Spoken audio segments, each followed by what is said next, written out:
Ninong Chavit at Casimero sanib puwersa, Riyadh season may plano kay Inoue. Casimero namigay ng balato at Martin magcha-champion sa super bantamweight. Una sa mga balitang boxing ay minamaliit man ng ibang tao ang multi-milyon na bayad kay Cuadro Alas ng ibang Pinoy fans na pang $125,000 lang ang purse. Pero kaliwat kanan naman ang pamimigay ng ayuda at balato nito sa mga taong nangangailangan lalo na sa mga nakatulong sa kanya during sa training.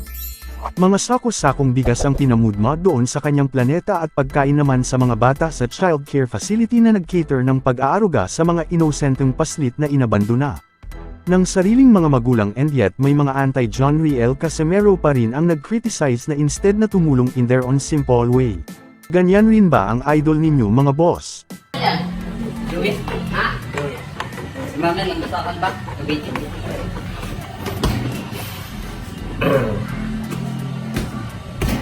Ba. Ba, may pasalubong ah. Yomi wala. Yomi wala. Wala, Joey. Bawal. Wala, Joey. Bawal, Joey. Ari just Joey. Ewan, may laban no. Karong 50 no. Karong 50 na iduwa tol. Meanwhile ay maniniwala ba kayo sa sinasabi ni Chitae na magiging world champion si Carl James Martin kung sakaling mapalaban ito sa ibang top-rated boxer sa super bantamweight division? If aakyat na si Monster Inoue sa featherweight, sa tingin ko ay maliit lang ang chance niya na makasungkit ng panalo sa kapwa top-rated sa kanilang division dahil hilaw pa ito in terms sa skill set at experiences fighting sa mga magagaling. Sa ibang balita ay may sinasabi ang advisor ng Saudi na mapapatanong ka na lang kung ano kaya ang ibig sabihin ni kamahalang Turkey Al Sheikh na, wait for our surprise next year with the heroes. Possibly na kayang maikasa at gagawing pang tune-up ni Monster Naoya Inoue si Cuadro Alas bago ito aakyat sa featherweight.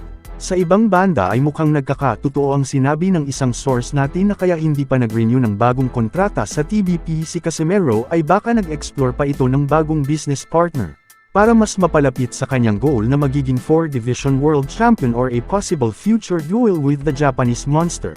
Kung ating babalikan na si senatorial candidate at former long-time governor ng Ilocos Sur na si Chavit Singson ay ang de facto manager ni WBO super lightweight number contender Charlie Suarez, na matagumpay na nahanapan ng kalaban ng nakipag-usap ito kay top-rank CEO Bob Arum. Si Suarez na ngayon ang mandatory challenger ni Emmanuel Navarrete after defeating his foe na si George Castaneda in their eliminator bout last September.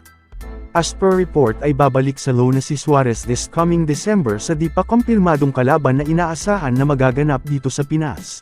Kung magkakataon ay ang pangalan Cuadro Alas ang mas magpapainit sa event na iyon na maghahakot ng maraming boxing fans na pro at anti-Casimero. Meanwhile para sa mga edad 18 years old and above na mahilig tumaya online ay you can earn as much as 12k bonus in your first deposit. Pwede kang tumalpak ng 5 pesos at manalo habang nanunood sa inyong mga paboritong sports like boxing, NBA, PBA, PBL at G-League games. Madali lang ang pag-deposit at withdrawal via Paymaya, GCash Direct, GCash QR at online banking. Please check comment section para sa pagrehistro at gamitin ang promo code